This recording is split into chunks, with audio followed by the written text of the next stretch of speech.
Welcome to టీసెట్ Rythu Mitra వ్యవసాయం కార్యక్రమానికి స్వాగతం.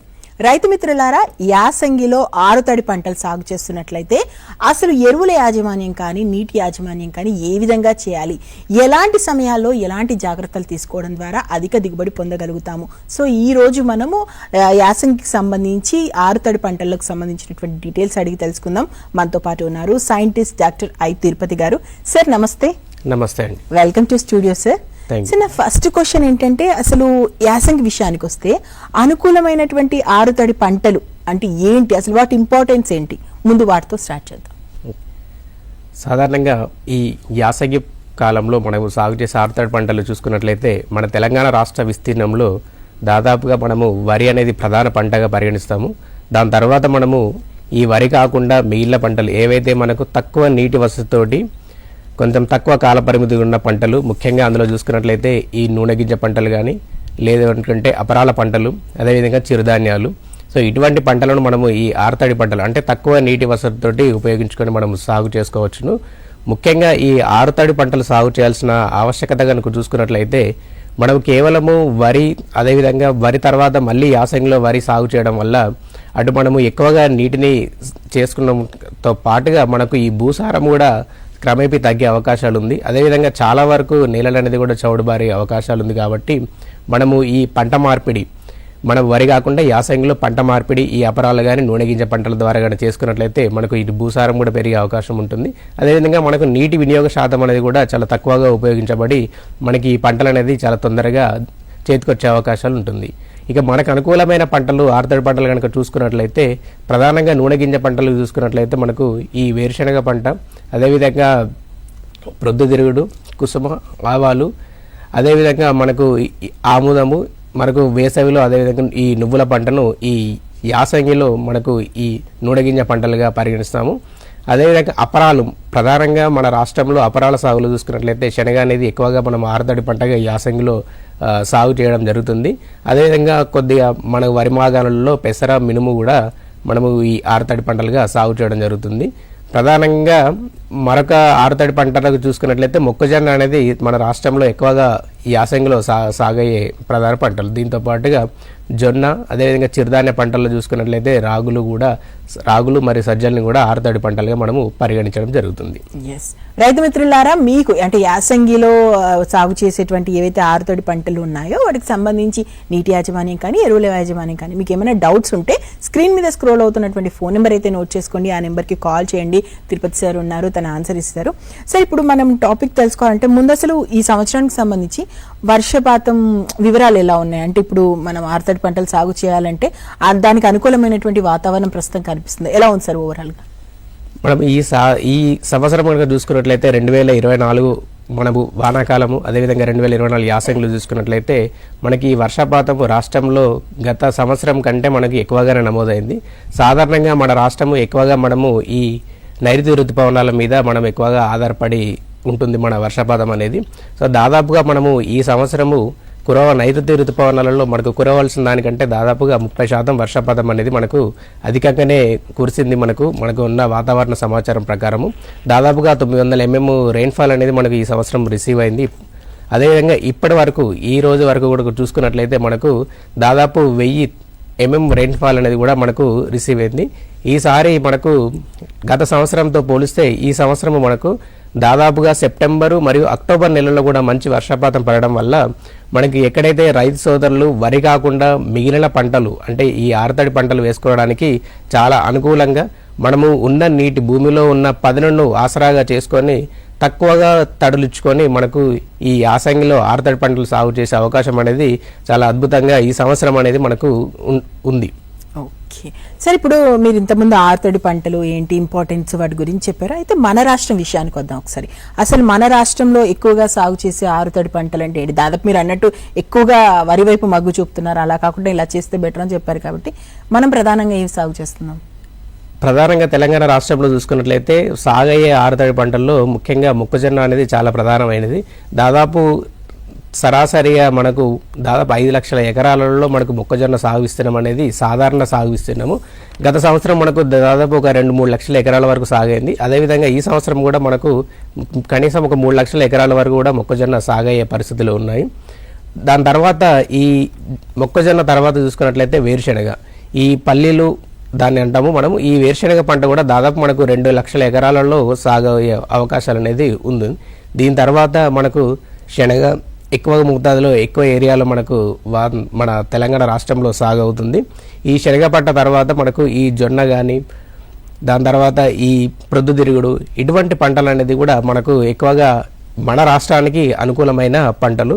అదేవిధంగా వేసవిలో చూసుకున్నట్లయితే ఇప్పుడు ప్రస్తుతం దాదాపుగా ఈ ఇప్పుడు చెప్పినటువంటి పంటలు అనేది కూడా ఆల్రెడీ విత్తనాలు వేసి మొక్కలు అనేది కొంత శాఖీయ దశలో ఉండడము, కొన్ని చోట్ల మనకు పూత దశలో ఉండడం కూడా జరుగుతుంది. ఇప్పుడు ప్రస్తుతపు రైతు సోదరులు ఇంకా ఎవరైనా మనకు ఈ వరి తర్వాత కానీ లేదు అనుకుంటే మనం వరి వేసుకోకుండా ఖాళీగా ఉన్న నేలల్లో 1-2 తడులు ఇచ్చుకునే పరిస్థితుల్లో మనకు ముఖ్యంగా ఈ అపరాల పంటలు అంటే మనకు జనవరి 15 తర్వాత నుంచి ఫిబ్రవరి 15 వరకు లేదా ఫిబ్రవరి మొదటి వారం వరకు మనము ఈ పెసర మినుము పంటలను కూడా సాగు చేసుకోవచ్చును. అదేవిధంగా మనకు ఈ వరి మాగాణుల్లో ఎక్కువగా ప్రొద్దుతిరుగుడు సాగు చేస్తారు. అలా కాకుండా మనకు ఈ జనవరి 15 తర్వాత నుంచి ఫిబ్రవరి మొదటి వారం వరకు కూడా మనం ప్రొద్దుతిరుగుడు పంటను అదేవిధంగా నువ్వుల పంటను కూడా వేసుకోవడానికి ఎంతో అనుకూలంగా ఉంటుంది.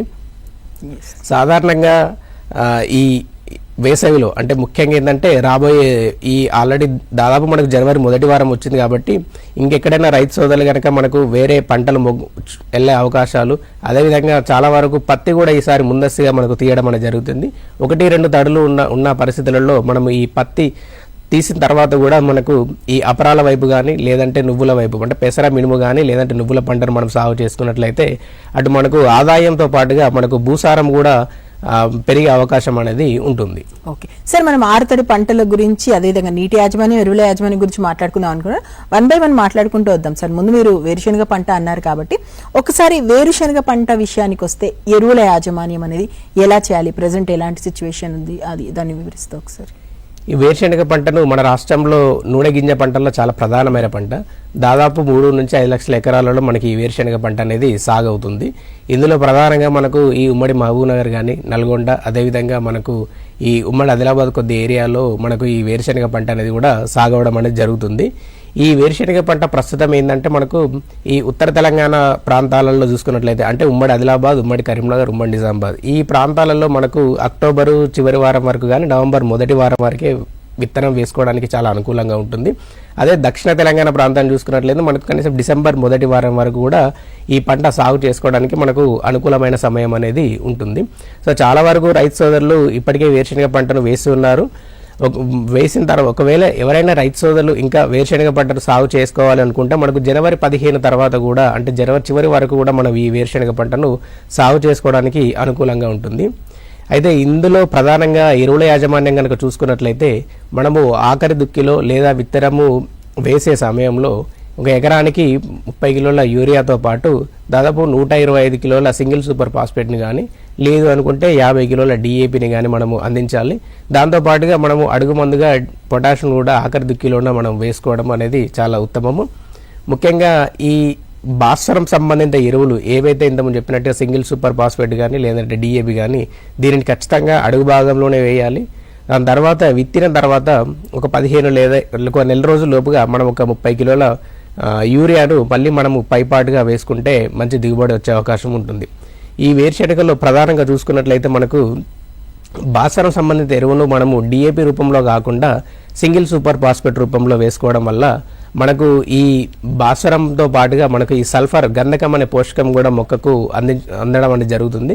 సో దాని ద్వారా మనకు ఈ వేరుశెనగలో నూనె అనేది శాతం అనేది పెరిగే అవకాశం అనేది ఉంటుంది.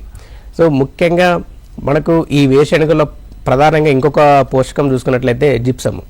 ఈ జిప్సమ్ అనేది మనము మొక్క ఊడలు ఊగే దశలో అంటే లేదంటే విత్తిన 30 రోజుల లోపుగా మనము ఈ జిప్సమ్ను కనుక 200 కిలోల జిప్సమ్ను ఒక ఎకరానికి మనము ఈ దశలో కనుక వేసుకున్నట్లయితే మనకు ఇటు గంధకం శాతం అంటే కేవలం మన గంధకంతో నూనె శాతం పెరగడమే కాకుండా ప్రోటీన్ శాతం కూడా పెరిగి మనకు కాయ నాణ్యత అదేవిధంగా కాయ బరువు అదేవిధంగా నూనె శాతం అనేది కూడా పెరిగే అవకాశం అనేది ఉంటుంది.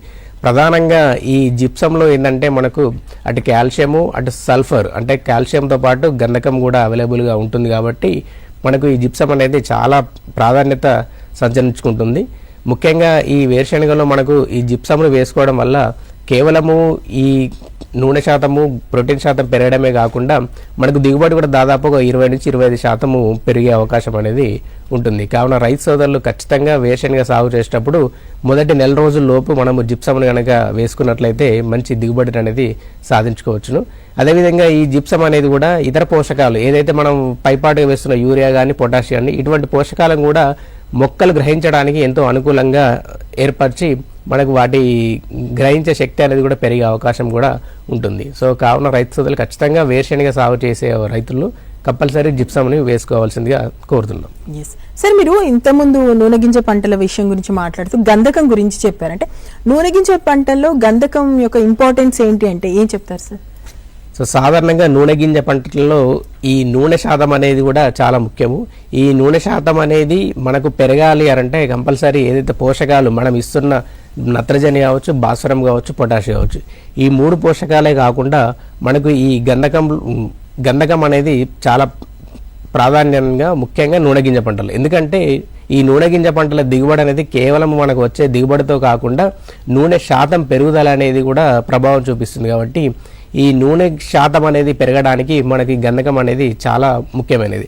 అందుకే కంపల్సరీగా మనం ఏదైతే నూనె గింజ పంటలు సాగు చేసుకునేటప్పుడు ఈ గంధకం అనే పోషకాన్ని మనము అడుగు భాగంలో కానీ లేదు అనుకుంటే మనకు విత్తిన నెల రోజులు లేదా 35-40 రోజుల్లోపు మనం ఈ గంధకాన్ని వివిధ రూపాల్లో అటు సింగిల్ సూపర్ ఫాస్ఫేట్ రూపంలో కావచ్చు, లేదంటే జిప్సమ్ రూపంలో కావచ్చు, మనము ఈ నూనె గింజ పంటలకు వేరుశనగ కానీ, ప్రొద్దుతిరుగుడు కానీ, లేదంటే ఇతరత్ర ఏదైతే సాగు చేసే పంటలు ఉన్నాయో నూనె గింజ పంటలు, వాటికి కంపల్సరీగా మనము ఈ గంధకం అనే పోషకాన్ని అందించమని రైతు సోదరులకు తెలియజేస్తాము.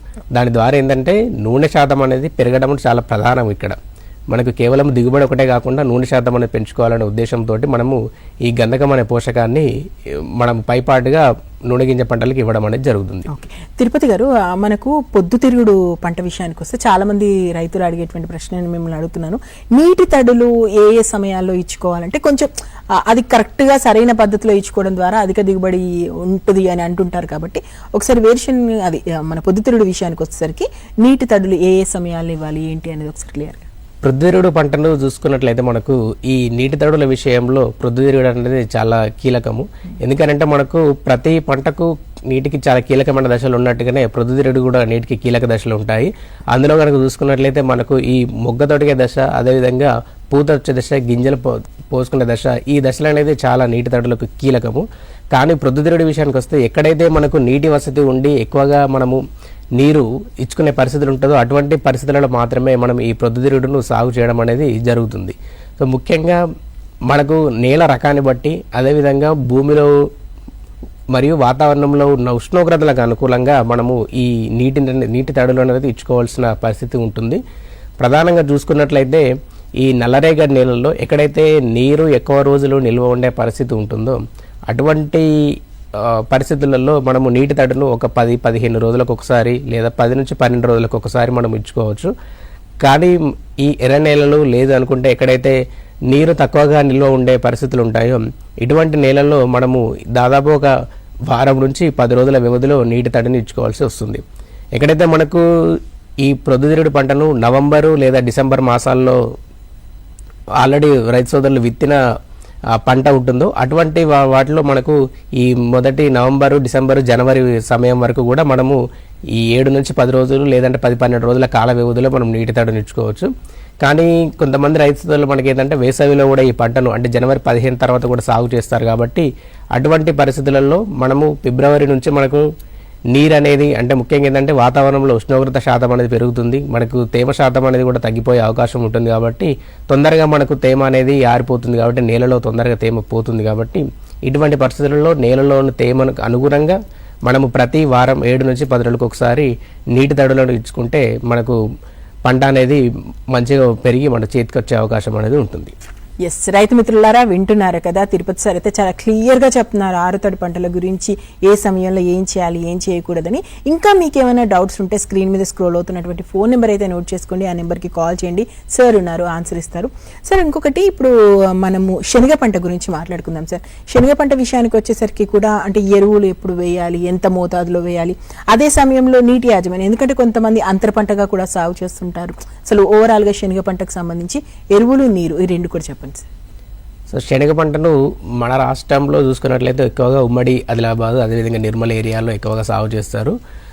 దీనిని ఏంటంటే మనకు ప్రధానంగా ఈ శనగ పంటను ఎక్కడైతే నల్లరేగడి నేలలు, ముఖ్యంగా ఎక్కడైతే నీరు నిల్వ ఉండి ఆ నీటిని నిల్వ ఉన్న నీటితోటే ఈ శనగ పంటను అనేది మనము సాగు చేసుకోవడం జరుగుతుంది. ఈ శనగ పంటకు మనకు ప్రత్యేకంగా మనము నీటిని అయితే చాలా వరకు రైతు సోదరులు అందించరు. ఎందుకనంటే మనకు ఈ నవంబర్ మాసంలోనే మనం సాగు చేసినట్లయితే, నవంబర్ మాసంలో విత్తుకున్నట్లయితే మనకు దాదాపు ఫిబ్రవరి మొదటి వారం వరకు పంట అనేది చేతికొచ్చే అవకాశం ఉంటుంది. సో ఈ టైంలో ముఖ్యంగా ఏంటంటే నవంబరు, డిసెంబరు, జనవరి ఈ సమయంలో మనకు భూమిలో ఉన్న పదను, అదేవిధంగా మనకు మంచు, మనకు ఉదయం సమయంలో కురిసే మంచుతోటే ఈ శనగ పంట అనేది కూడా దాదాపు జీవితకాలం పూర్తి చేసుకొని మనకు దిగుబడి అనేది రావడం జరుగుతుంది. కానీ ఒకవేళ బెట్ట పరిస్థితులు కనుక ఏర్పడినట్లయితే అప్పుడు మనము కంపల్సరిగా అందుబాటులో ఉన్న నీటి వనరులను దృష్టిలో ఉంచుకొని 1 లేదా 2 తడులను ఇచ్చుకోవాల్సి వస్తుంది. ప్రధానంగా ఈ 2 తడులు కూడా ఎప్పుడంటే మనకు ఈ మొగ్గ తొడిగే దశ, అంటే పూతకు ముందు ఒకసారి, అంటే విత్తిన 30 నుంచి 35 రోజులకు, అదేవిధంగా మనకు ఈ కాయలు ఏర్పడే దశ, అంటే దాదాపు ఒక 50 నుంచి 55 రోజుల సమయంలో మనం ఈ 2 దశల్లో కనుక మనము నీటిని ఈ శనగ పంటకు అందించినట్లయితే మనకు దిగుబడిలో తగ్గుదల అనేది లేకుండా మంచి దిగుబడి వచ్చే అవకాశం అనేది ఉంటుంది. ఈ పరిస్థితుల్లో కూడా మనము అంటే ఇప్పుడు చెప్పినట్టుగా 2 దశలు ఉన్నాయి కదా, పూత దశ, అదేవిధంగా మనకు ఈ కాయలు ఏర్పడే దశ. ఈ 2 దశల్లో గనక మనం నీటి తడిని ఇచ్చుకునే పరిస్థితి లేదు అని అనుకునే సిచ్యువేషన్ ఉండి మనకు బెట్ట పరిస్థితులు కనుక, అంటే ఒకవేళ మనకు ఈ ఎండ వేడిమి ఎక్కువగా ఉండడం కానీ, లేదంటే మనకి మంచు కానీ కురగకపోవడము, ఇటువంటి పరిస్థితులు ఉన్నప్పుడు మనం పైపాటుగా ఈ యూరియా ద్రావణాన్ని కానీ, డిఏపి ద్రావణాన్ని కానీ, లేదంటే మనకు ఈ మల్టీకేమ్ ద్రావణాన్ని కానీ ఏదైనా ఒక దానిని మనం కనుక పైపాటుగా పిచికారి చేసుకున్నట్లయితే మనము ఈ బెట్ట పరిస్థితుల నుంచి కూడా పంటను కాపాడుకొని దిగుబడి అనేది సాధించుకోవచ్చును. ఇక ముఖ్యంగా అందులో ఈ ఎరువులు చూసుకున్నట్లయితే ప్రధానంగా మనము ఈ నత్రజని, భాస్వరం, ఈ భాస్వరం ఎరువును దాదాపుగా మనము ఈ సింగిల్ సూపర్ ఫాస్ఫేట్ రూపంలో అడుగుమందుగా అందిస్తే సరిపోతుంది. దాదాపుగా ఒక ఎకరానికి 18 కిలోల నత్రజని, అదేవిధంగా 100 నుంచి 125 కిలోల ఈ సింగిల్ సూపర్ ఫాస్ఫేట్ రూపంలో భాస్వరంను, అదేవిధంగా 18 కిలోల మ్యూరేట్ ఆఫ్ పొటాషియం కానీ మనం అడుగు మందుగా వేసుకోవాలి. దాని తర్వాత మన భూమిలో ఉన్న పదును బట్టి కురిసే మంచును అనుగుణంగా మనము నత్రజనిని పైపాటుగా మరొకసారి 10 నుంచి 15 కేజీలు నెల రోజుల్లోపు కనుక వేసుకున్నట్లయితే మనకు మంచి దిగుబడి అనేది వచ్చే అవకాశం ఉంటుంది. ఓకే సార్, మన దగ్గర తెలంగాణ విషయానికి వస్తే మొక్కజొన్నని కూడా చాలా ఎక్కువనే సాగు చేస్తున్నారు కాబట్టి ఈ మొక్కజొన్న విషయానికి వచ్చేసరికి అసలు ఎంత నీరు అనేది దీనికి అవసరం ఉంటుంది, ఏ సమయాల్లో ఇవ్వాలి, అసలు ఏ సమయాలు, కొన్ని సమయాల్లో ఇవ్వకూడని సమయాలు ఏమైనా ఉంటాయి, అంటే నీటిని ఏ విధంగా ఉపయోగించుకోవాలంటే ఏం చెప్తారు? మొక్కజొన్న పంటను ఇందాక చెప్పినట్లుగా మన రాష్ట్రంలో యాసంగిలో చాలా ప్రధాన పంటగా సాగు చేస్తాము. దాదాపుగా సరాసరి సాధారణ విస్తీర్ణం చూసుకున్నట్లయితే 5 లక్షల ఎకరాలు. అది గత సంవత్సరం మనకు దాదాపు 2.5 నుంచి 3 లక్షల ఎకరాలలో మనకి ఈ మొక్కజొన్న సాగు విస్తీర్ణం అనేది నమోదైంది. దాదాపు ఈ యాసంగిలో కూడా మనకు 2 నుంచి 3 లక్షల ఎకరాల వరకు సాగే అవకాశం ఉంది. సో ఇప్పుడు ప్రధానంగా ఈ మొక్కజొన్న పంటలు చూసుకున్నట్లయితే మనకు నీటి విషయంలో దాదాపు ఒక ఎకరానికి 500 నుంచి 800 mm అనేది నీరు అనేది అవసరం పడుతుంది. ఈ మొక్కజొన్నలో కనుక మనకు నీటిని ఇచ్చుకున్న దశలు, ముఖ్యంగా కీలక దశలను చూసుకున్నట్లయితే మనము విత్తన వెంటనే కొంచెము నీటి తడిని అనేది ఒక పల్చటి నీటి తడిని అందించాలి. దాని తర్వాత మనకు ఈ మోకాలి దశలో ఒకసారి, దాని తర్వాత మనకు ముఖ్యంగా అంటే మోకాలి దశలో అంటే పెరిగిన విత్తన నెల రోజుల లోపు అన్నట్టు. దాని తర్వాత మనకు ముఖ్యంగా పూత దశలో కనుక మనము నీటిని అందించినట్లయితే మనకు ఈ దిగుబడులు అనేది వ్యత్యాసం ఉండదు. అదేవిధంగా సాధారణంగా రైతు సోదరులు ఎక్కడైతే నీటి వసతి ఉందో అటువంటి ప్రదేశాల్లో మాత్రమే మొక్కజొన్నను ఎక్కువగా సాగు చేస్తారు. మనము ఈ వేసుకునే నేల రకాన్ని బట్టి, అది ఎర్ర నేలలు కానీ లేదనుకుంటే నల్లరేగడి నేలలు కానీ, ఈ 2 నేలలకు అనుగుణంగా భూమిలో ఉన్న తేమను, అదేవిధంగా మనకు ఉష్ణోగ్రతల్లో మార్పులు చూసుకొని మనం దాదాపుగా ఒక 10 నుంచి 12 రోజుల కాల వ్యవధిలో కనుక నీటి తడులను అందించినట్లయితే మనకు మొక్కజొన్నలో దిగుబడి అనేది మంచిగా పెరిగే అవకాశం ఉంటుంది. ఇక మొక్కజొన్న ఎరువుల యాజమాన్యం కనుక చూసుకున్నట్లయితే మిగిలిన అన్ని పంటల్లో కంటే కూడా మొక్కజొన్నలో కొద్దిగా ఎరువుల మోతాదు కొంచెం ఎక్కువనే వాడాల్సి వస్తుంది.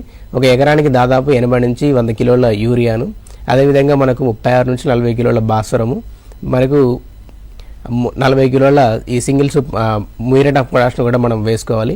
ఈ నత్రజని సంబంధిత ఎరువులను మాత్రం కంపల్సరీ 3 లేదా 4 దశల్లో అంటే మనకు 3 నుంచి 4 దశల్లో కనుక వేసుకుంటే మనకు దిగుబడి అనేది పెరిగే అవకాశం ఉంటుంది.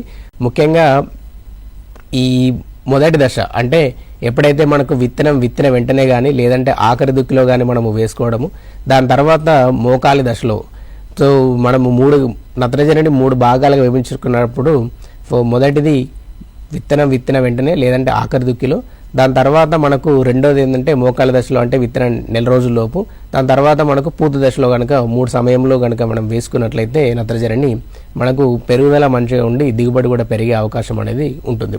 ఓకే తిరుపతి గారు, ఇంతకుముందు మిమ్మల్ని నేను వేరుశనగ పంటకు సంబంధించి ఎరువుల యాజమాన్యం అడిగాను కదా, ఇప్పుడు నాకు నీటి యాజమాన్యం కూడా చెప్పండి సార్. అంటే నీటి తడులు ఏ సమయాల్లో ఇచ్చుకోవాలి, ఎలా ఇవ్వాలి అంటే ఏం చెప్తారు? సో వేరుశనగ పంటల్లో నీటి యాజమాన్యం కనుక చూసినట్లయితే ప్రధానంగా వేరుశనగ పంటను మనం విత్తన వెంటనే కొంచెము భూమిలో పదను ఉండేటట్టు చూసుకొని విత్తుకోవాలి. లేదు అనుకుంటే విత్తన వెంటనే మనకు ఈ మొలకలు అనేది మంచిగా రావడానికి ఒక పల్చటి నీటి తడును ఇచ్చుకోవాలి. దాని తర్వాత మళ్ళీ విత్తన నెల రోజుల తర్వాత మాత్రం అంటే దాదాపు 25 నుంచి 30 రోజుల వ్యవధిలో ఒక తడును ఇచ్చుకోవాల్సి వస్తుంది. దాని తర్వాత ముఖ్యంగా ఇందులో కీలక దశలు చూసుకున్నట్లయితే మనకు ఈ ఊడలు దిగే దశ, అదేవిధంగా మనకు ఈ పూత దశ మరియు కాయలు ఎదిగే దశ, ఈ 3 దశలు అనేది చాలా కీలకము. సో ఈ సమయంలో కనుక మనము నీటి తడులను వేరుశనగకి ఇచ్చుకున్నట్లయితే దిగుబడి అనేది మనకు పెరిగే అవకాశం ఉంటుంది. సో సాధారణంగా రైతు సోదరులు ఈ వేరుశనగను మనకు చాలా వరకు కూడా మన స్ప్రింక్లర్ పద్ధతిలో నీటి తడులను ఇచ్చుకుంటారు. సో ఇటువంటి పరిస్థితుల్లో కనుక మనము స్ప్రింక్లర్ విధానం ద్వారా వాడుకొని మనము నీటి తడులను ఇచ్చుకుంటే మనకు అటు నీరు ఆదా అవడంతో పాటుగా మనకు దిగుబడి అనేది కూడా పెరిగే అవకాశం అనేది ఉంటుంది. ఓకే సార్, ఇంకా మనకు ఈ యాసంగి ఆరుతడి పంటలకు సంబంధించి చాలా డౌట్స్ ఉన్నాయి, మిమ్మల్ని అడిగి తెలుసుకుంటాము. ముందైతే కార్యక్రమంలో చిన్న బ్రేక్ తీసుకుందాం, బ్రేక్ తర్వాత మళ్ళీ మనం కంటిన్యూ చేద్దాం. రైతు మిత్రులారా, యాసంగి ఆరుతడి పంటలకు సంబంధించి సార్ తిరుపతి సార్ అయితే చాలా విషయాలు చెప్పారు. ఇంకెన్ని విషయాలు కూడా మనం అడిగి తెలుసుకుందాం, అసలు ఏ విధంగా చేస్తే మనం అధిక దిగుబడి పొందగలుగుతామని. ముందైతే కార్యక్రమంలో ఒక చిన్న బ్రేక్ తీసుకుందాం.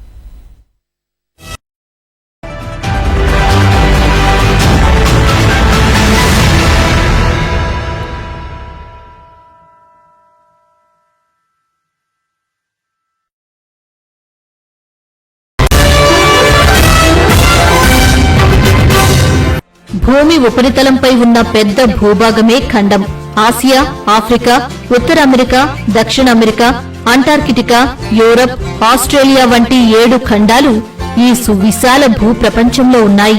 మొత్తం 7 ఖండాలలో 203 దేశాలకు పైగా ఉన్నప్పటికీ ఐక్యరాజ్య సమితిలో కేవలం 193 దేశాలు మాత్రమే సభ్యత్వం కలిగి ఉన్నాయి. ఆ ఖండాల కథాకమామిషు చూద్దాం. ఖండాలలో అతిపెద్దదైన ఆసియా ఖండం 4,45,79,000 చదరపు కిలోమీటర్ల విస్తీర్ణాన్ని కలిగి ఉంది. ప్రపంచ భూభాగంలో 30% కలిగి ఉన్న ఈ ఖండంలో మొత్తం 48 దేశాలున్నాయి. 54 దేశాలను కలిగి ఉన్న ఆఫ్రికా ఖండం 3,03,70,000 చదరపు కిలోమీటర్ల విస్తీర్ణం కలిగి ఉంది. ప్రపంచ భూభాగంలో ఇది 20%. ఉత్తర అమెరికా ఖండం 23 దేశాలను కలిగి ఉంది. ఈ ఖండం ప్రపంచ భూభాగంలో 16.5%గా 2,47,09,000 చదరపు కిలోమీటర్ల విస్తీర్ణంతో నిండి ఉంది. దక్షిణ అమెరికా ఖండం 1,78,40,000 చదరపు కిలోమీటర్ల విస్తీర్ణం కలిగి ఉంది. ప్రపంచ భూభాగంలో 11.98% కలిగి ఉన్న దక్షిణ అమెరికా ఖండంలో మొత్తం 12 దేశాలున్నాయి. అంటార్కిటికా ఖండంలో ఏ ఒక్క దేశం లేకపోయినప్పటికీ ఇది ప్రపంచ విస్తీర్ణంలో 8.9%తో 1,42,00,000 చదరపు కిలోమీటర్లు భూమి కలిగి ఉంది. యూరప్ ఖండంలో 50 దేశాలున్నాయి. దీని భూమి విస్తీర్ణం 1,01,80,000 చదరపు కిలోమీటర్లు. ప్రపంచ విస్తీర్ణంలో దీని వాటా 6.8%. ఆస్ట్రేలియా ఖండానికి 14 దేశాలు ప్రాతినిధ్యం వహిస్తున్నాయి. ప్రపంచ విస్తీర్ణంలో 5.3%గా 85,25,989 చదరపు కిలోమీటర్లు భూమి కలిగి ఉంది. ఈ ఖండంలో ఉన్న ప్రధాన దేశం ఆస్ట్రేలియా. కొన్ని ఇతర ప్రాంతాలు, ద్వీప సమూహాలు కూడా ఉన్నాయి. ఇవి సాధారణంగా పసిఫిక్ మహాసముద్రంలో పసిఫిక్ ద్వీపాల కిందకొస్తాయి. వాటిల్లో ప్రధానమైనవి ఫిజీ, కిరిబాటి, మార్షల్ దీవులు, Micronesia, Nauru, New Zealand, pulao, Papua New Guinea, Samoa Solomon దీవులు, Tonga, Tuvalu and Vanuatu.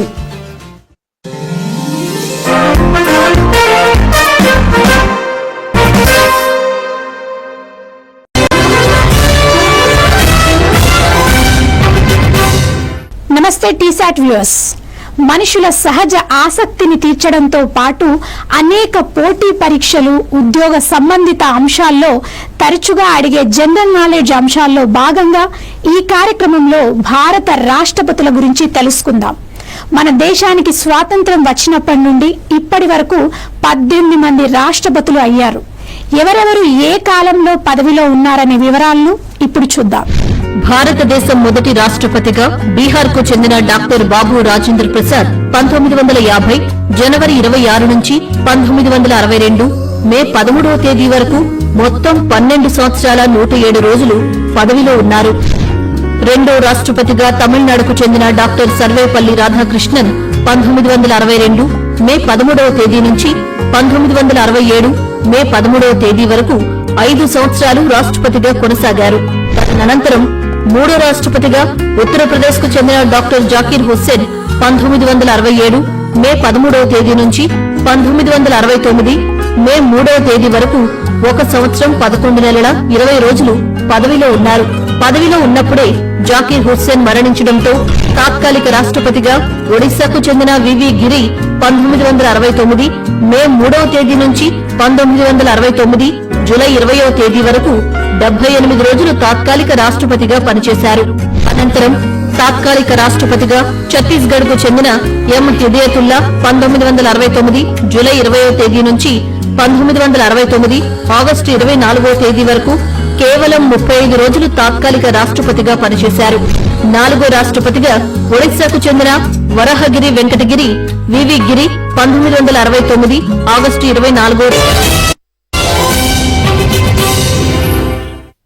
Welcome back. మనం యాసంగిలో ఏదైతే ఆరుతడి పంటలు సాగు చేస్తామో వాటికి సంబంధించి ఎరువుల యాజమాన్యం, నీటి యాజమాన్యం గురించి మాట్లాడుకుంటున్నాం. మనతో పాటు సైంటిస్ట్ డాక్టర్ తిరుపతి సార్ ఉన్నారు. చాలా అమూల్యమైన సలహాలు అప్పటి నుంచి ఇస్తున్నారు. మనం బ్రేక్ తర్వాత కూడా దీన్ని కంటిన్యూ చేస్తున్నాం. మీకు ఏమైనా దీనికి సంబంధించినటువంటి డౌట్స్ ఏమైనా ఉంటే ఎరువుల యాజమాన్యం కానీ, నీటి యాజమాన్యం కానీ, లేదా ఆరుతడి పంటలకు సంబంధించి స్క్రీన్ మీద స్క్రోల్ అవుతున్నటువంటి ఫోన్ నెంబర్ అయితే నోట్ చేసుకోండి. ఆ నెంబర్కి కాల్ చేయండి.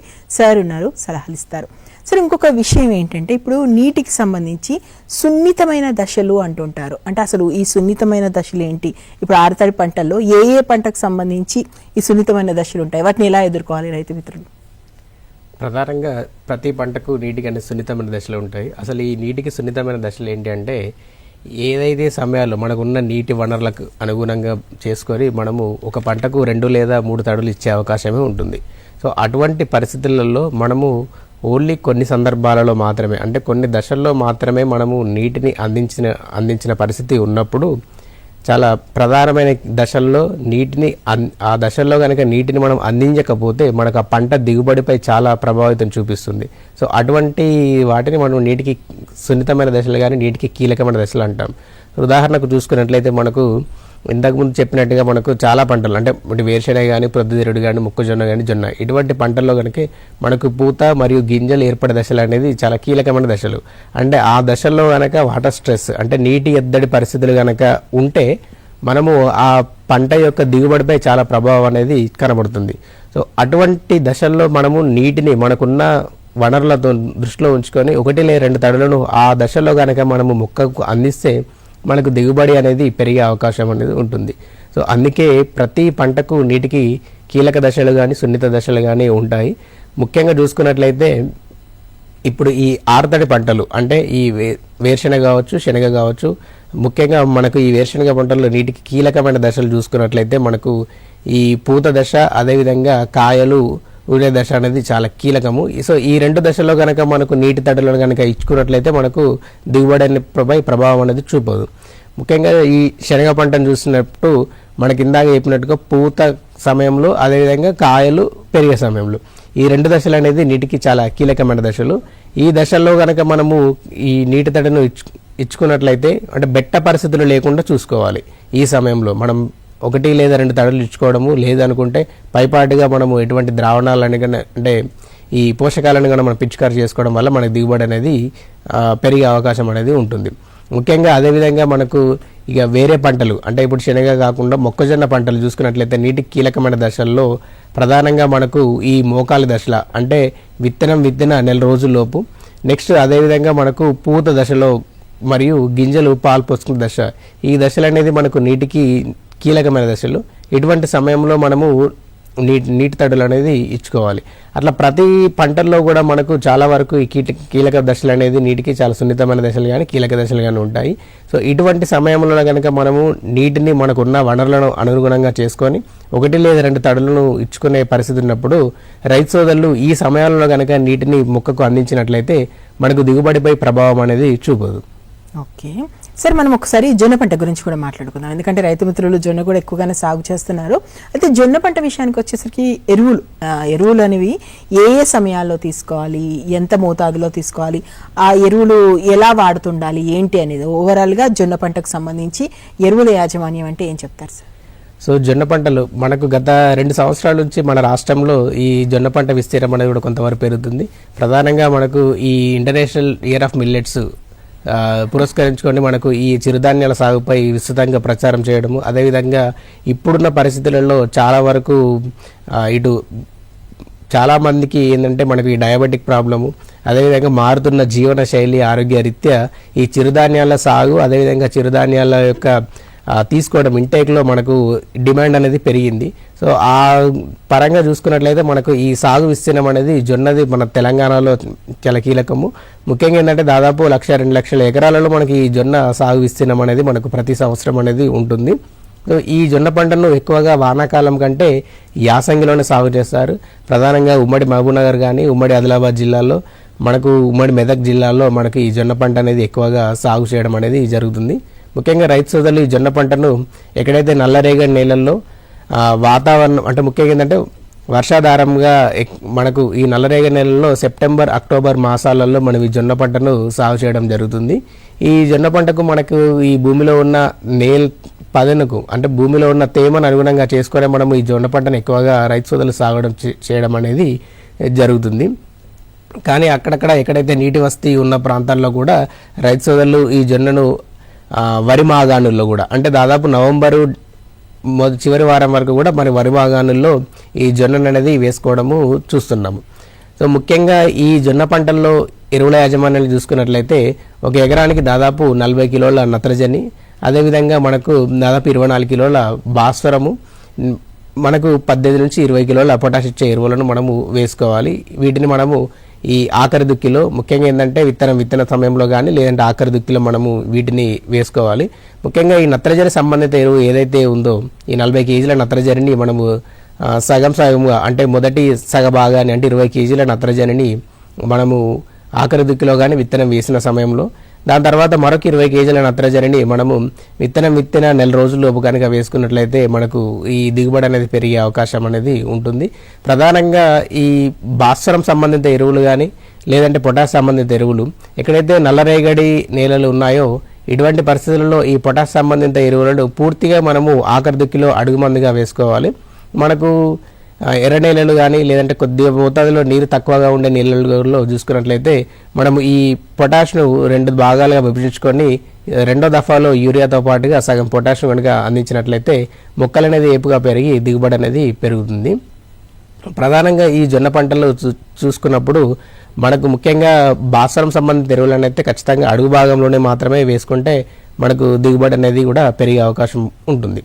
ఓకే తిరుపతి గారు, ఇంకొక విషయం ఏంటంటే యాసంగి విషయానికి వస్తే పెసర, మినుము లాంటి పంటలు అంటే మామూలుగా అంతర పంటలు సాగు చేస్తుంటారు, మామూలుగా కూడా సాగు చేస్తుంటారు. కాబట్టి ఈ పంటల విషయానికి వస్తే ఎరువులు ఏ విధంగా వేసుకోవాలి, ఒకవేళ బేబీ అంతర పంటలుగా కూడా వేసుకున్నప్పుడు అప్పుడు ఎలా ఎరువుల యాజమాన్యం చేయాలి ఓవరాల్ ఈ పంటలకు సంబంధించి? యాసంగిలో పెసర మినుము పంటలు అపరాల పంటల్లో ఈ పెసర మినుము అనేది కూడా చాలా ప్రధానము. మన రాష్ట్రంలో ఈ పెసర మినుము పంట సాగు విస్తీర్ణం అనేది కూడా వానాకాలంలో చూస్తే యాసంగిలో కొద్దిగా ఎక్కువగానే ఉంటుంది.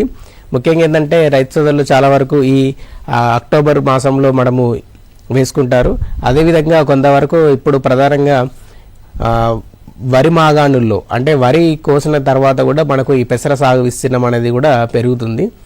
ఈ పెసర పంటకు మనకు అందరికీ తెలుసు అపరాల పంటల్లో మనకు ఈ నత్రజనిని స్థిరీకరించే బ్యాక్టీరియా అనేది ఉంటుంది కాబట్టి మనకు ప్రత్యేకంగా ఈ నత్రజనిని కానీ లేదంటే ప్రత్యేకంగా ఎరువులు కానీ ఎక్కువగా వేయవలసిన అవసరం ఉండదు. ముఖ్యంగా మనకు ఒక ఎకరానికి 8 కిలోల నత్రజనిని అదేవిధంగా 20 కిలోల బాసరం సంబంధిత ఎరువులను మనము ఈ పెసర విత్తన తరంలో కానీ లేదంటే ఆఖరి దిక్కులో కనుక వేసుకున్నట్లయితే సరిపోతుంది. ముఖ్యంగా ఈ పెసర పంటను మనకు వరి మాగాణుల్లో వేసే రైతు సోదరులు కేవలము ఎరువులే కాకుండా మనకు కలుపు యాజమాన్యం అనేది కూడా చాలా కీలకము. సో ఇటువంటి పరిస్థితులలో ఏంటంటే వరి మాగాణుల్లో మనకు ఆల్రెడీ ఏదైతే ఆల్రెడీ ప్రీవియస్ క్రాప్ ఏదైతే ఉందో అంటే వర్షాకాలం సంబంధిత వరి మాగాణులు ఏవైతే వరి కొయ్యలు ఉన్నాయో అవి కూడా మనకు మళ్ళీ మొలిచే అవకాశము, ముఖ్యంగా ఏంటంటే గడ్డి కూడా ఎక్కువగా వచ్చే అవకాశం ఉంటుంది. కాబట్టి వరి మాగాణుల్లో వేసే రైతు సోదరులు కొంతవరకు ఎరువులతో పాటుగా కలుపు యాజమాన్యం అనేది చాలా ముఖ్యంగా చూసుకుంటే మనకు మొక్కల పెరుగుదల బాగుంటుంది, అదేవిధంగా దిగుబడి అనేది కూడా పెరుగుతుంది. అదేవిధంగా మనకు ఈ అపరాల పంటలు అంటే పెసర మినుములో మనము కేవలము ఈ రసాయనిక ఎరువులను మాత్రమే కాకుండా ఈ జీవన ఎరువులైనటువంటి రైజోబియం కల్చర్ను మనం కనుక విత్తన శుద్ధి ద్వారా పట్టించి వేసుకున్నట్లయితే మనకు ఈ నత్రజని స్థిరీకరించే బ్యాక్టీరియా ఏవైతే రైజోబియం ఉందో అవి వాటి యొక్క సంతతి అనేది పెరిగి మనకు భూసారం అనేది కూడా పెరుగుతుంది. ముఖ్యంగా ఈ అపరాల పంటల్లో పెసర మినుము అనేది మనకు చాలా ప్రధానమైన పంటలు మన రాష్ట్రంలో.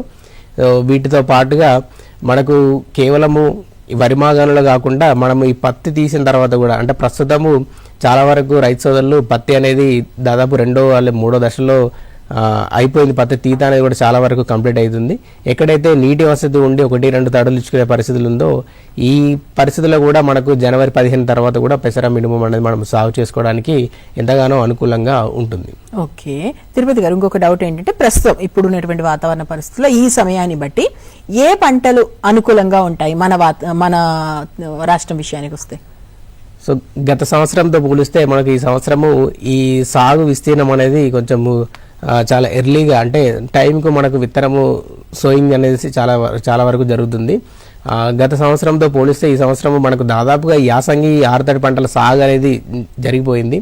ముఖ్యంగా ఈ యాసంగిలో ఆరుతడి పంటలతో పాటుగా మనకు వరి అనేది సాగు కూడా ఆల్రెడీ దాదాపు చాలా వరకు రైతు సోదరులు నాట్లు కూడా వేయడం అనేది దాదాపు కంప్లీట్ అయిపోయింది. ఇప్పటికీ కూడా ఎవరైనా రైతు సోదరులు కనుక ఒకవేళ మనకు వరి మాగాణుల్లో సాగు చేసుకోలేకపోయినా లేదు అనుకుంటే మనకు పత్తి తర్వాత కూడా మనం సాగు చేసుకోలేని పరిస్థితిలో ఉన్నప్పుడు మనము ప్రస్తుతం సాగు చేసుకోవడానికి అనుకూలంగా ఉన్న పంటలు ఏవైతే ఉన్నాయో ముఖ్యంగా అపరాల పంటలు ఇందాక చెప్పినట్టుగా పెసర మినుము అదేవిధంగా కౌపి బొబ్బర్లు ఇటువంటి పంటలను మనం ఖచ్చితంగా ఈ సమయంలో జనవరి 15 తర్వాత మనకు అంటే కొన్ని చలి ఉధృతి తగ్గిన తర్వాత మనం వేసుకోవడానికి చాలా అనుకూలంగా ఉంటుంది.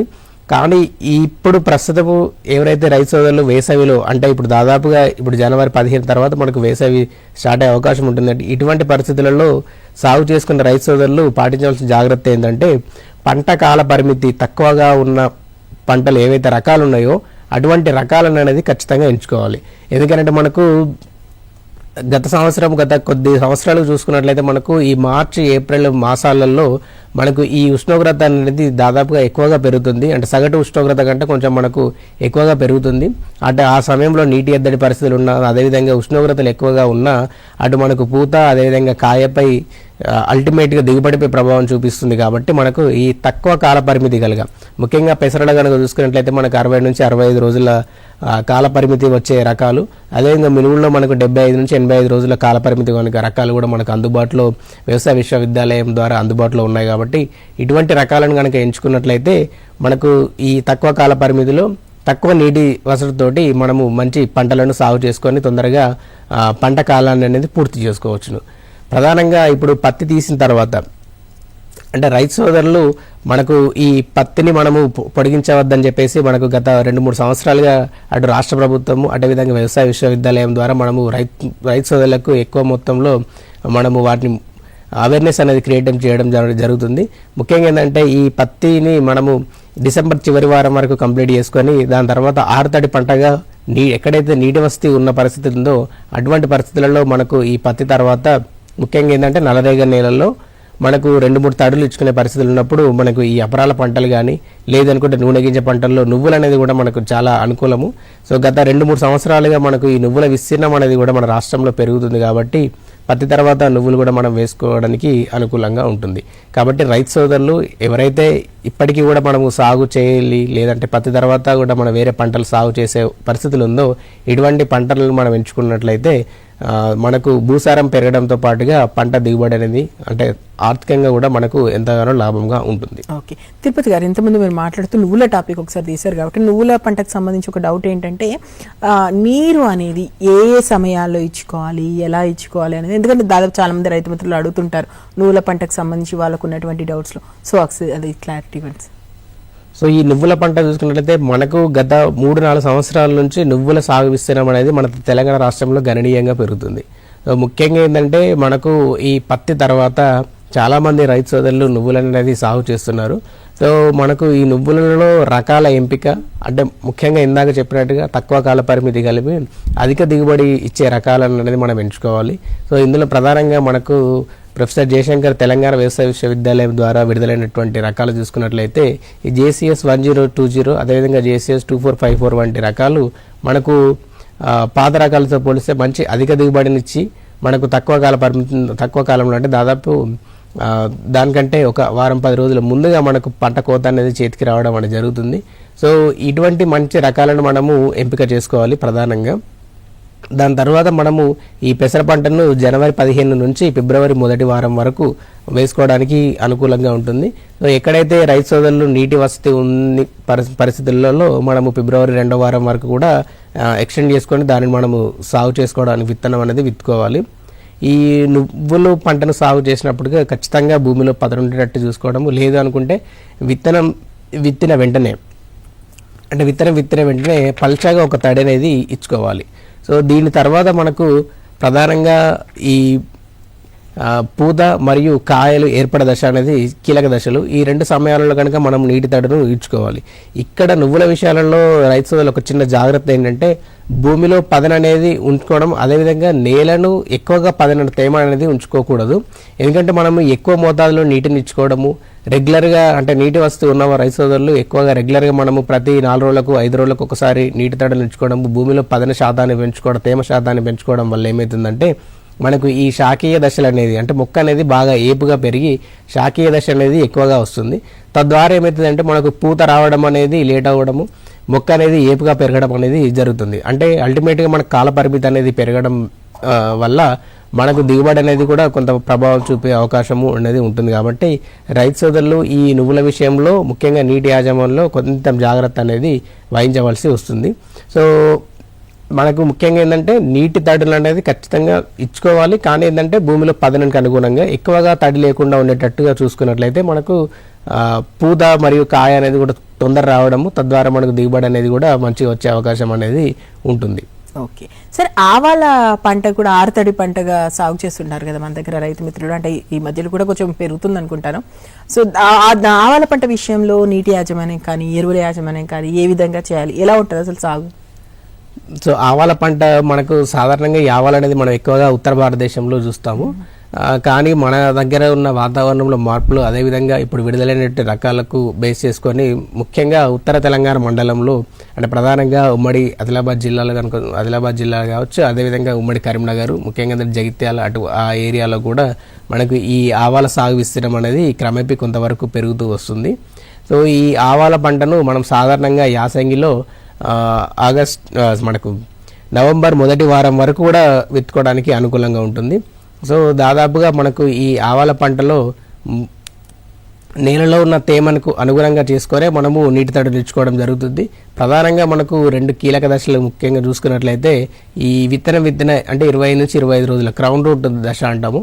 దాని తర్వాత ఏంటంటే మనకు ఈ కొమ్మలు ఏర్పడే దశ, అదేవిధంగా పూతర దశ మరియు కాయలు దిగే దశ. అంటే దాదాపు ఒక 15-20 రోజుల వ్యవధిలో మనము నీటి తడులు కనుక ఇచ్చుకున్నట్లయితే మనకు ఈ ఆవాల పంట దిగుబడి అనేది కూడా పెరిగే అవకాశం అనేది ఉంటుంది. ముఖ్యంగా చూసుకున్నట్లయితే ఈ ఎరువుల యాజమాన్యంలో ఇందాక చెప్పినట్టుగా ఖచ్చితంగా గంధకం అనేది ఉండే విధంగా అంటే సింగిల్ సూపర్ ఫాస్ఫేట్ రూపంలో కనుక మన భాస్వరాన్ని అందించాలి. అదేవిధంగా నత్రజని సంబంధిత ఎరువులను ముఖ్యంగా ఏంటంటే 40 కేజీల నత్రజనిని మనము ఒక ఎకరానికి 2 దఫాలుగా అందించినట్లయితే మనకు ఈ ఆవాల పంట దిగుబడి అనేది కూడా పెరిగే అవకాశం ఉంటుంది. ముఖ్యంగా ఏంటంటే మనకు ఈ మంచి రకాలు కూడా కొన్ని కేవలం మనకు యూనివర్సిటీ రకాలు కాకుండా కొద్ది ప్రైవేట్ హైబ్రిడ్ రకాలు కూడా మనకు ఈ ఆవాలలో అందుబాటులో ఉన్నాయి. సో తద్వారా మనకు అంటే పంట వేసే సమయం అనేది చాలా కీలకము. ఎందుకంటే మనకు దాదాపుగా పంట కాల పరిమితిని మనము నవంబర్ మొదటి వారంలో వేసుకున్నట్లయితే మనకు ఫిబ్రవరి చివరి వారం లేదా మార్చి మొదటి వారం వరకు మనం పంటను అనేది పూర్తిగా కంప్లీట్ చేసుకున్నట్లయితే మనకు మంచి దిగుబడులు వచ్చే అవకాశం అనేది ఉంటుంది. ఓకే తిరుపతి గారు, ఇంకొక డౌట్ ఏంటంటే ఇప్పుడు కొంతమంది రైతు మిత్రులు ఏ కారణం వల్ల అయితేనేమి యాసంగిలో ఇప్పటి వరకు ఏ పంటలు వేసుకోలేదు, ఏం వేసుకోవాలనే ఆలోచనలో ఉన్నారే అనుకోండి, వాళ్ళకి మీరు ఇచ్చే సజెషన్స్ ఏంటంటే ఈ టైంలో ఏ పంటలు వేసుకోవడం బెటర్? సో ప్రధానంగా ఇప్పుడు రైతు సోదరులు దాదాపుగా చాలా వరకు 90% ఆఫ్ ఏదైతే ఆరుతడి పంటలు సాగు చేయాలనుకున్న వాళ్ళు ఆల్రెడీ సాగు చేయడం అనేది జరిగింది. సో ఇప్పుడు ఒకవేళ రైతు సోదరులకు ఎవరైనా సాగు చేయలేని పక్షంలో అంటే వివిధ కారణాల వల్ల సాగు చేయలేని పరిస్థితులు ఉన్నప్పుడు మనము ఇప్పుడు వేసుకోవాల్సిన పంటలు ఏంటంటే ముఖ్యంగా ఈ మన నేల రకాన్ని అదేవిధంగా నీటి వనరులను బేస్ చేసుకొని మనం పంటలు మరియు వాటి రకాలను అనేది ఎంచుకోవడము. సో ఇందులో ముఖ్యంగా చూసుకున్నట్లయితే వరి మాగాణుల్లో ఎవరైతే రైతు సోదరులు రెండో పంటగా ఆరుతడి పంటలు సాగు చేయవలసిన పరిస్థితి ఉన్నప్పుడు మనము ఇప్పుడు ముఖ్యంగా ఈ నీటి తడులు వస్తూ ఉన్న వాళ్ళు రైతు సోదరులు ఏంటంటే మనకు ముఖ్యంగా ఏంటంటే ఈ ప్రొద్దుతిరుగుడు పంటను కూడా మనం జనవరి 15 తర్వాత విత్తుకోవడానికి అనుకూలంగా ఉంటుంది. అదేవిధంగా పెసర మినుము పంటలను కూడా మనం వేసుకోవచ్చును. ముఖ్యంగా కొంతమంది రైతు సోదరులు ఈ వేరుశనగ పంటను కూడా మనం జనవరి 15 తర్వాత కూడా వేసుకోవడానికి అనుకూలంగా ఉంటుంది. ప్రొద్దుతిరుగుడు, వేరుశనగ, పెసర, మినుము ఈ పంటలే కాకుండా మనకు ఈ రాగులు, సజ్జలు ఇటువంటి పంటలను కూడా మనము ఈ ఆరుతడి పంటగా ఇప్పుడున్న పరిస్థితులలో సాగు చేసుకోవడానికి అనుకూలంగా ఉంటుంది. అంటే వీటిని అన్నింటినీ జనవరి 15 తర్వాత మనం విత్తుకోవడానికి అనుకూలమైన సమయము. ప్రధానంగా ఇక్కడ రైతు సోదరులు గమనించవలసిన విషయం ఏంటంటే మనకున్న నీటి వసతులు అదేవిధంగా మన నేల రకాన్ని బట్టి మనం కంపల్సరీ అధిక దిగుబడినిచ్చి తక్కువ కాల పరిమితి గల రకాలను ఎంచుకోవాలి. ఎందుకంటే మనకు కాల పరిమితి పెరిగే కొద్దీ మనకు ఈ ఏప్రిల్ మే మాసాలలో మనము ఈ పంట కాల పరిమితి అనేది పెరగడము, తద్వారా ఏమైందంటే ఉష్ణోగ్రతల్లో పెరుగుదల వల్ల మనకు ఈ పూత మరియు కాయపై చాలా ప్రభావం అనేది చూపిస్తుంది. సో అందుకే రైతు సోదరులు కంపల్సరీ ఇప్పుడు ఏదైతే వేసవిలో అంటే ఇప్పుడు దాదాపు యాసంగి సమయం కూడా అయిపోయింది. ఇప్పుడు జనవరి 15 తర్వాత నుంచి మనం వేసవి పంటలుగా పరిగణించడం జరుగుతుంది. సో ఎప్పుడైతే ఈ వేసవి పంటలు కనుక సాగు చేయడానికి అనుకున్న రైతు సోదరులు ఏదైతే ఉన్నారో వాళ్ళందరూ కూడా కంపల్సరీగా మనము పంటలు ఎంపికతో పాటు పంట రకాలు ముఖ్యంగా ఏంటంటే తక్కువ కాల పరిమితి కలిగి అధిక దిగుబడినిచ్చే మంచి రకాలను కనుక ఎంచుకున్నట్లయితే మనకు దిగుబడి అనేది ఎటువంటి ప్రభావం చూపకుండా ఉంటుంది. ప్రధానంగా పంట మార్పిడి అపరాల ద్వారా కావచ్చు లేదంటే నూనెగింజ పంటల ద్వారా చేసుకోవడం వలన మనకు ఈ భూసారం అనేది కూడా పెరిగే అవకాశం అనేది ఉంటుంది. ఇప్పుడు ప్రస్తుతం ఏంటంటే చాలామంది రైతు సోదరులు మన రాష్ట్రంలో ఇందాక చెప్పినట్టుగా పత్తి తర్వాత కూడా వేరే పంటలు సాగుకు మొగ్గు చూపుతున్నారు. ఇది చాలా శుభపరిణామం.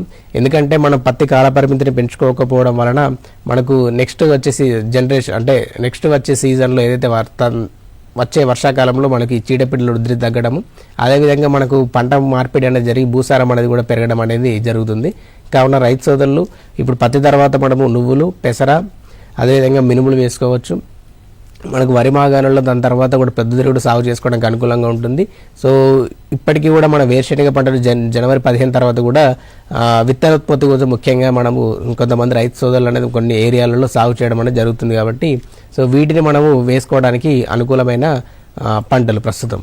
ఓకే సార్, ఇంకొక డౌట్ తిరుపతి సార్, అదేంటంటే ఇప్పుడు వరితో పోల్చుకుంటే మన ఆరుతడి పంటల్లో నీటి వినియోగం విషయంలో ఎలా ఉంటుంది అసలు? అంటే వరికి ఎలా నీటి వినియోగం ఉంటుంది, దాంతో పోల్చుకుంటే ఆరుతడి పంటల విషయంలో ఎంతవరకు తగ్గి ఉంటుంది? సో ఈ నీటి వినియోగ శాతం చూసుకున్నట్లయితే వరితో పోలిస్తే మిగిలిన పంటల్లో నీటిని అనేది ఇప్పుడు ఉదాహరణకు ఒక ఎకరానికి వరి సాగు విస్తరణలు చూసుకున్నట్లయితే దాదాపు మనకు 1200 mm నీరు అనేది అవసరం పడుతుంది. సో అదే మనము జొన్న కానీ మొక్కజొన్న కానీ చేసుకున్నట్లయితే ఒక ఎకరానికి అవసరమయ్యే వరి నీటితోటి మనం దాదాపుగా 2 నుంచి 3 ఎకరాల జొన్న కూడా సాగు చేసుకోవచ్చును. అదేవిధంగా 2 ఎకరాల మొక్కజొన్న సాగు చేసుకోవచ్చును, 2 ఎకరాల వేరుశనగ అనేది కూడా సాగు చేసుకోవచ్చును. అంటే ఇక్కడ మనం ఏంటంటే నీటి వినియోగ శాతాన్ని దాదాపుగా మనము సగం వరకే, అంటే అక్కడ వరితో పోలిస్తే ఇక్కడ దాదాపు వరికి అవసరమయ్యే నీటితో సగం నీటితోటి మనం ఒక పూర్తి పంటను కంప్లీట్ చేసే అవకాశం ఉంది. కాబట్టి ఈ నీటి వినియోగ సామర్థ్యం అనేది కూడా మనకు ఈ ఆరుతడి పంటల్లో ఎక్కువగా ఉంటుంది. అదేవిధంగా మనకు పంట కాలం కూడా ఇప్పుడు ఏవైతే చాలా వరకు వరి రకాలు 120-125 రోజులు అంటే ఇప్పుడు ఈ మధ్యన తక్కువ కాల పరిమితి గల రకాలు మనకు కూడా అందుబాటులో వచ్చినాయి. అవితో పోలిస్తే మనకు ఈ ఆరుతడి పంటలు దాదాపు 90 నుంచి 110 రోజుల కాల పరిమితిలో తొందరగా మనకు పంట అనేది కూడా చేతికి వచ్చే అవకాశం ఉంటుంది. కాబట్టి ఈ నీటి వినియోగ సామర్థ్యం అనేది కూడా మనకి ఈ ఆరుతడి పంటల్లో ఎక్కువగా ఉండడము కేవలము తద్వారా ఏమైందంటే మనకి ఎక్కడైతే భూగర్భ జలాలు అందుబాటులో ఉన్నాయో అవన్నీ వాటిని పూర్తిగా మనము వినియోగించుకోకుండా నెక్స్ట్ పంటకు కూడా మనము భావి తరాలకు మనము నీటిని కూడా అందించి నీటి వనరులను కూడా మనం రక్షించి అందించిన వాళ్ళు అవుతాము. తద్వారా కేవలం ఇటు నీరే కాకుండా ఈ ఆరుతడి పంటలు కానీ అపరాలు నూనెగింజలు చూసుకున్నట్లయితే కంపల్సరీగా భూసారం అనేది కూడా ఎంతగానో మెరుగుపడే అవకాశం అనేది ఉంటుంది. కేవలము అందుకే రైతు సోదరులు యాసంగిలో వరి తర్వాత ఎక్కడైతే కొద్దిగా ప్రాంతంలో మనకు వేరే పంటలు వేసుకోవడానికి అనుకూలమైన సిచ్యువేషన్స్ ఉన్నాయో అటువంటి పరిస్థితులలో మనకి ఈ నూనెగింజ పంటలు కానీ అపరాల పంటల వైపు కానీ ఎక్కువగా మొగ్గు చూపితే మనకు భూసారం పెరగడమే కాకుండా మనకు ఈ ఆర్థికంగా ముఖ్యంగా ఏంటంటే చాలా వరకు మనము నూనెగింజ పంటల్ని మనము ఎక్కువ మోతాదులో డిమాండ్కి తగ్గ సప్లై అనేది మన దగ్గర లేదు.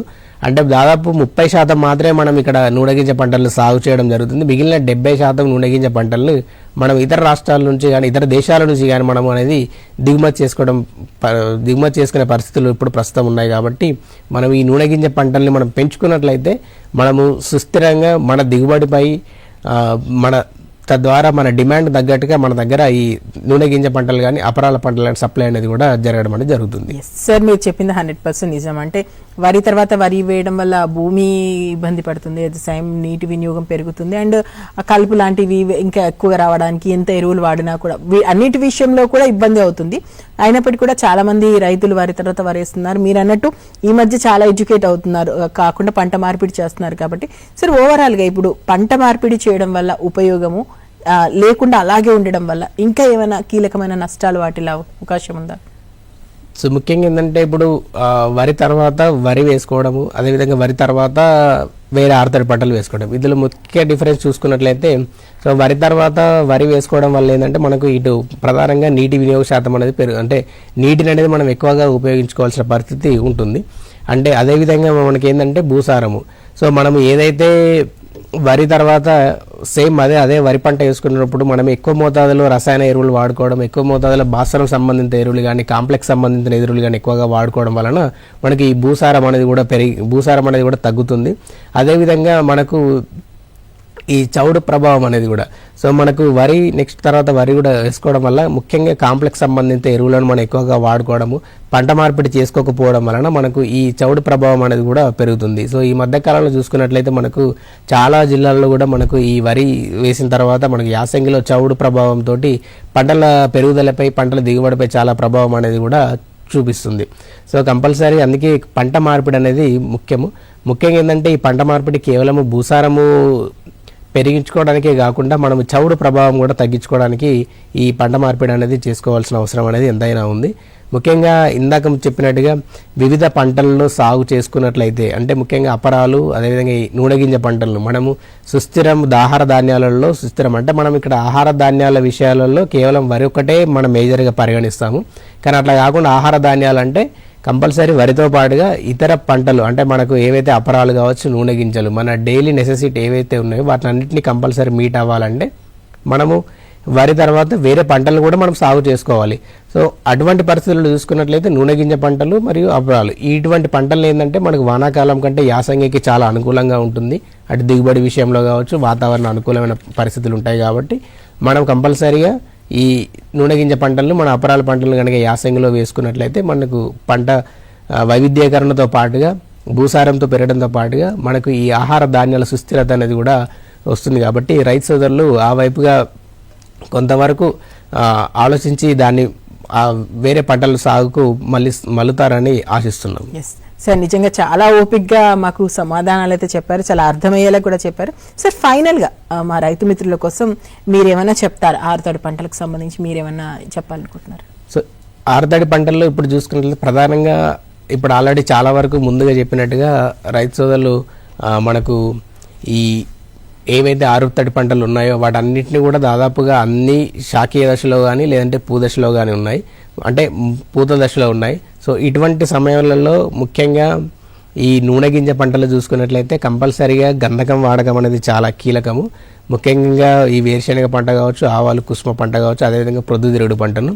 ఈ ప్రొద్దుతిరుగుడు పంటలో ఇంకొక జాగ్రత్త ఏంటంటే మనకు ఈ పూత దశలో అంటే మన పూత ఏర్పడే దశలో మనకు బోరాక్స్ను కనుక మనము పైపాటుగా పిచికారి చేసుకున్నట్లయితే ఫలదీకరణం ఎక్కువగా జరిగి మనకు గింజలు అనేది కూడా ఎక్కువగా వచ్చే అవకాశం ఉంటుంది. కాబట్టి ఎక్కడైతే ప్రొద్దుతిరుగుడు సాగు చేసే రైతు సోదరులు ఉన్నారో ఇది పూత దశలో మనము ఖచ్చితంగా మనం బోరాక్స్ను స్ప్రే చేసుకోవడం వలన మనకు దిగుబడి అనేది పెరుగుతుంది. అదేవిధంగా ఎక్కడైతే మనకు ఆల్రెడీ శనగ పంట చూసుకున్నట్లయితే ఇప్పుడు చాలా వరకు శనగ అనేది మనకు పూత దశలో అదేవిధంగా కాయలు ఏర్పడే దశలో స్టార్ట్ అయ్యే దశలో ఉంది. కాబట్టి ఈ టైంలో మనకు బెట్ట పరిస్థితులు లేకుండా కనుక చూసుకున్నట్లయితే మనకు మంచి దిగుబడులు వచ్చవుతుంది. సో ప్రధానంగా ఓవరాల్గా చూసుకున్నట్లయితే మనకు ఈ ఏవైతే కీలక దశలు చెప్పిన ఉన్నాయో ఇటువంటి దశల్లో మనకు బెట్ట పరిస్థితులు ఉన్నా కూడా మనము ఈ టైంలో నీటి వసతి ఇచ్చుకోలేని అంటే నీళ్లు ఇచ్చుకోలేని పక్షంలో పైపాటుగా పిచికారి అంటే మనకి యూరియా కావచ్చు, డిఏపి కావచ్చు, లేదంటే 19 ఇటువంటి ద్రావణాలను మనము అంటే ఇటువంటి పోషకాలను మనం పైపాటుగా ఇచ్చుకున్నట్లయితే మనము అటువంటి బెట్ట పరిస్థితుల నుంచి కూడా మొక్కలను కాపాడుకొని అటు పూత రాలకుండా అదేవిధంగా మనకు కాయలు గింజలు అనేది కూడా మంచిగా వచ్చేటట్టుగా మనము చేసుకోవడానికి ఎంతైనా అవకాశం అనేది ఉంటుంది.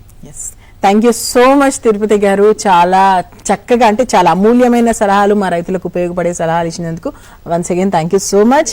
అండ్ రైతు మిత్రులారా విన్నారు కదా ఆరుతడి పంటలకు సంబంధించి సాగు ఎలా చేయాలి, నీటి యాజమాన్యం ఎలా చేయాలి, ఎరువుల యాజమాన్యం ఎలా చేయాలి, అది వరి తర్వాత ఆరుతడి పంటలు వేసుకోవడం వల్ల ఎలాంటి లాభాలు ఉన్నాయి, అండ్ యాసంగి పంటకు సంబంధించి కూడా ప్రస్తుత సమయంలో ఏం చేయాలి ఏంటి అనేది కూడా చాలా క్లియర్గా ఎక్స్ప్లెయిన్ చేశారు. ఖచ్చితంగా ఇవన్నీ పాటిస్తారని మంచి దిగుబడి పొందుతారని ఆశిస్తున్నాం. Thank you.